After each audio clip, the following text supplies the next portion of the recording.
بالله من الشيطان الرجيم بسم الله الرحمن الرحيم ولقد أرسلنا من قبلك في شيع الأولين وما يأتيهم من رسول إلا كانوا به يستهزئون. ہم نے آپ سے پہلے اگلی امتوں میں بھی اپنے رسول بھیجے، لیکن جو بھی رسول آتا وہ اس کا مذاق اڑاتے. جتنے بھی رسول آئے ان کی قوم نے ان کا مذاق اڑایا.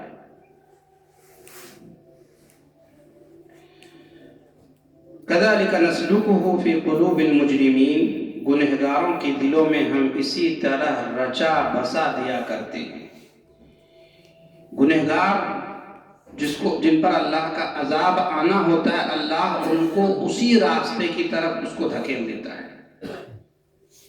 یہ بہت بڑی عبرت کی بات ہے. قرآن نصیحت والی کتاب ہے. اس سے نصیحت حاصل کرنا ہے کہ پچھلی قومیں کیوں برباد ہوئی، پچھلی قوموں پر کیوں عذاب آیا. جواب دیا، جتنی قومیں تھیں جن پر اللہ نے رسول بھیجا سبھی نے رسول کا مذاق اڑایا.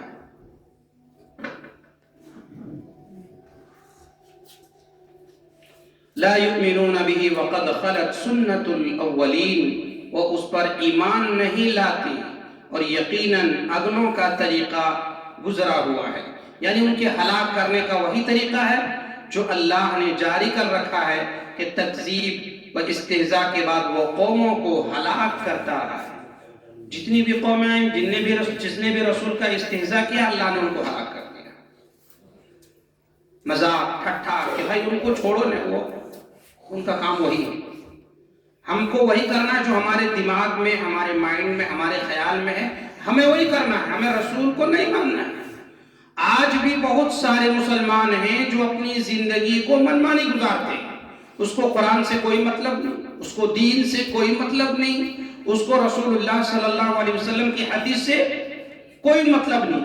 اگر آپ قرآن و حدیث ان کو سمجھانے کی کوشش کریں گے تو کہہ دیں گے یہ وہابی ہے، یہ گستاخ ہے، یہ نبی کو نہیں مانتے.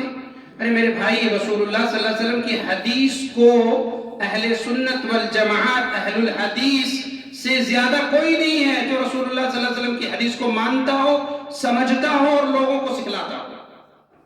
صحیح کی غلط ہو تو اس میں تو الحمدللہ رسول اللہ صلی اللہ علیہ وسلم کی حدیث جہاں بھی ملے، ہم یہ نہیں دیکھتے کہ بیان کرنے والا کون ہے، ہم یہ دیکھتے ہیں کہ رسول اللہ صلی اللہ علیہ وسلم کی حدیث ہے یا نہیں. اگر ایک چھوٹا سا بچہ بھی رسول اللہ صلی اللہ علیہ وسلم کی صحیح حدیث بیان کرتا ہے تو ہم سبھی لوگ مانتے ہیں اس کو اور اس پر پوری عمل کرنے کی کوشش بھی کرتے ہیں. ہم اس کا استہزاء نہیں کرتے، ہم ٹھٹھا نہیں کرتے. باقی ہم اس بحیثیت انسان ہم سب گنہگار ہیں. کل بنی آدم خطاء وخیر الخطائین التوابون. تمام ابن آدم خطا کار ہے، مگر سب سے بہترین انسان وہ ہے جب خطا ہو جائے، غلطی ہو جائے تو توبہ کرے. کیا کرے؟ توبہ کرے. تو ہم اللہ کے سامنے توبہ کرتے ہیں کہ اللہ پاک اور صاف تو ہی ہے، بلند تو ہی ہے، ہم سب گنہگار ہیں، لیکن اللہ ہم تجھ سے ہی مدد چاہتے ہیں اور ہدایت کا راستہ تجھ سے ہی طلب کرتے ہیں. اہدنا الصراط المستقیم. اے اللہ تو ہمیں سیدھے راستے کی طرف لے چل. وَلَوْ فَتَحْنَا عَلَيْهِمْ بَابًا مِّنَ السَّمَاءِ فَظَلُّوا فِيهِ يَعْرُجُونَ.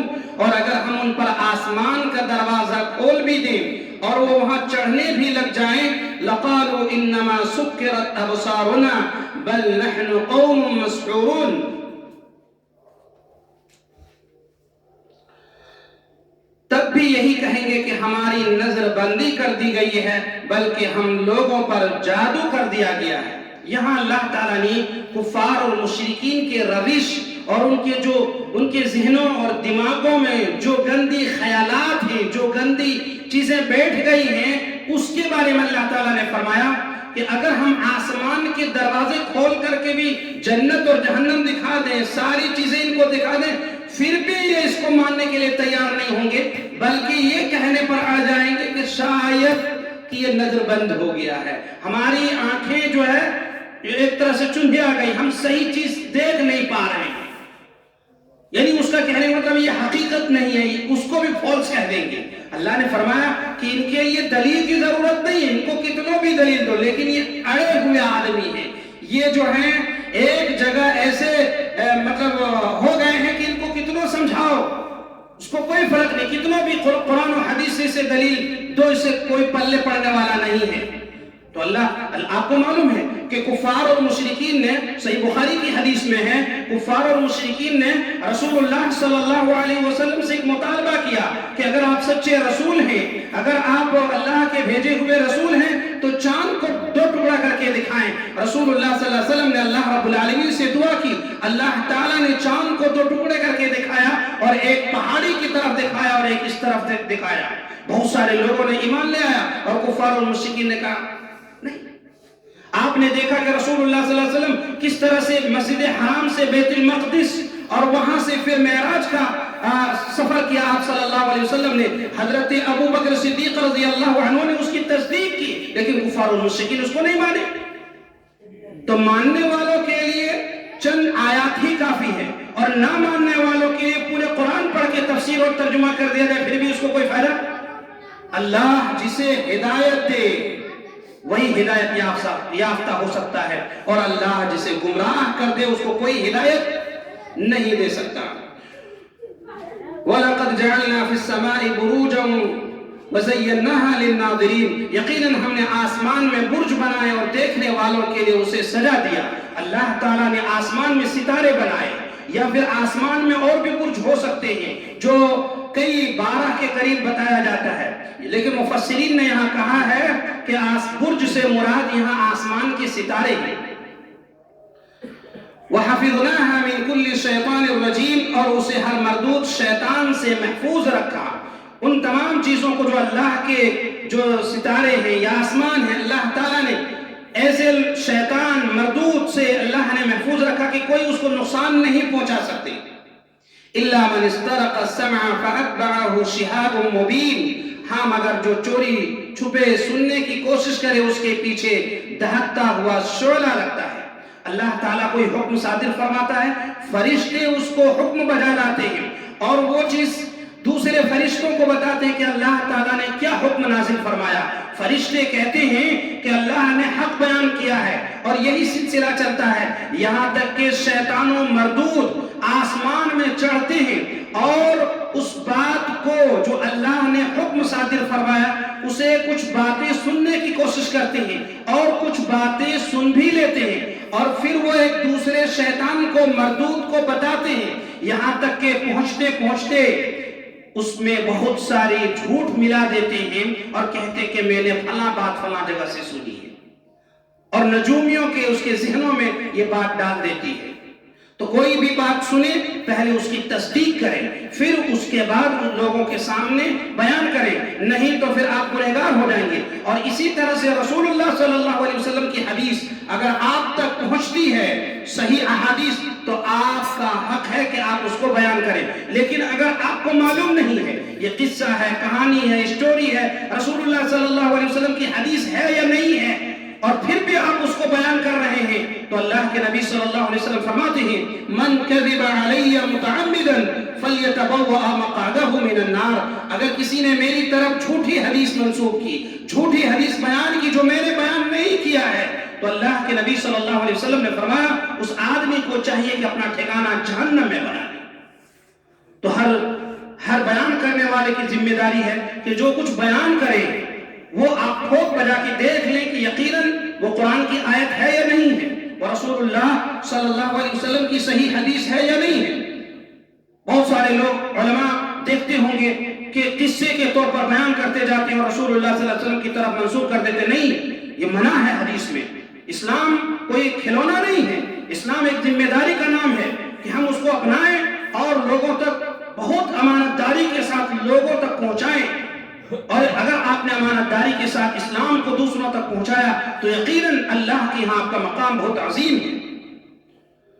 وَالْأَرْضَ مَدَدْنَاهَا وَأَلْقَيْنَا فِيهَا رَوَاسِيَ وَأَنبَتْنَا فِيهَا مِن كُلِّ شَيْءٍ مَوْزُونٍ، اور زمین کو ہم نے پھیلا دیا ہے اور اس پر مضبوط پہاڑ ڈال دیے ہیں اور اس میں ہم نے ہر چیز ایک معین مقدار سے اگا دی ہے۔ یا اللہ تعالیٰ نے فرمایا کہ زمین تو ہے ہی، زمین کے ساتھ ساتھ جو پہاڑ ہیں اس کو ایک بیلنس کے طور پر رکھا ہے۔ اگر پہاڑ کو اس روئے زمین سے ہٹا دیں تو زمین کے اندر جو ہے توازن ختم ہو جائیں گے اور زمین کے اندر زلزلہ اور دیگر چیزیں رونما ہوں گے۔ تو اللہ نے اس کائنات کو بہترین طریقے سے سجایا ہے، اس کو بیلنس میں رکھا ہے، اور یہ اللہ تعالیٰ ہی بہتر جانتا ہے اس کائنات کے بارے میں کیا چیز کہاں رکھنا ہے۔ وَجَعَلْنَا لَكُمْ فِيهَا مَعَائِشَ وَمَن لَّسْتُمْ لَهُ بِرَازِقِينَ، اور اسی میں ہم نے تمہاری روزیاں بنا دی ہیں اور ان کی بھی جنہیں تم روزی دینے والے نہیں ہو۔ اللہ تعالیٰ نے فرمایا روزی کی ذمہ داری میری ہے، کسی کے اور نہیں رکھا ہے کہ فلاں شخص کے تم جا کے صبح صبح سلام کرو گے تبھی تمہیں روزی ملے گی۔ اللہ نے کہا نہیں، یہ تمام اللہ کے بندے ہیں اور تمام لوگوں کی روزیاں اللہ کے پاس ہیں۔ قرآن مجید میں اللہ تعالیٰ فرماتا ہے وَمَا مِن دَابَّةٍ فِي الْأَرْضِ إِلَّا عَلَى اللَّهِ رِزْقُهَا، روئے زمین پر جتنے بھی چلنے والی رینگنے والی جاندار چیزیں ہیں اس کی روزی کی ذمہ داری اللہ کے پاس ہے۔ تو بہت سارے لوگوں کا یہ خیال تھا کہ ہم مالک ہیں اور ہمارے انڈر میں تقریباً 100 آدمی کام کرتے ہیں، اگر میں اس کمپنی کو رن نہیں کروں گا تو 100 آدمی بھوکا مر جائے گا۔ کہ یہ تمہارا غلط خیال ہے۔ اللہ نے بیان کہا وَجَعَلْنَا لَكُمْ فِيهَا مَعَائِشَ وَمَن لَّسْتُمْ لَهُ بِرَازِقِينَ، اور اسی میں ہم نے تمہاری روزیاں بنا دی ہیں اور ان کی بھی جنہیں تم روزی دینے والے نہیں ہو۔ روزی دینے والا کون ہے؟ اللہ ہے۔ کوئی یہ خیال نہ کرے کہ ہماری وجہ سے یہ کائنات چل رہی ہے، بلکہ کس کی وجہ سے چل رہی کائنات؟ پوری دنیا اللہ کے ہاتھ میں ہے، وہ جس کو جتنا چاہے روزی دے، وہ اس چیز پر قادر ہے۔ روزی کا مالک کوئی دوسرا نہیں، اللہ نے ایک دوسرے کو سبب بنایا ہے، ایک دوسرے کے ذریعے معاش کمانے کے ذرائع اللہ تعالیٰ نے بنائے ہیں، لیکن اصل روزی کا مالک کون ہے؟ اللہ رب العالمین ہے۔ ایک آیت اور بات ختم۔ وَإِن مِّن شَيْءٍ إِلَّا عِندَنَا خَزَائِنُهُ وَمَا نُنَزِّلُهُ إِلَّا بِقَدَرٍ مَّعْلُومٍ، اور جتنی بھی چیزیں ہیں ان سب کے خزانے ہمارے پاس ہیں اور ہم ہر چیز کو اس کے مقررہ اندازے سے اتارتے ہیں۔ اللہ رب العالمین سے دعا کرتے ہیں کہ اللہ تعالیٰ ہم سب کو ہدایت فرمائے۔ اللہ تعالیٰ ہم سب کو ماہ صیام میں، اس روزے کے ایام میں، اللہ تعالیٰ ہم سب کو زیادہ سے زیادہ اچھے اعمال کرنے کی توفیق عطا فرمائے۔ اللہ ہم سب کی عبادتوں کو قبول فرمائے۔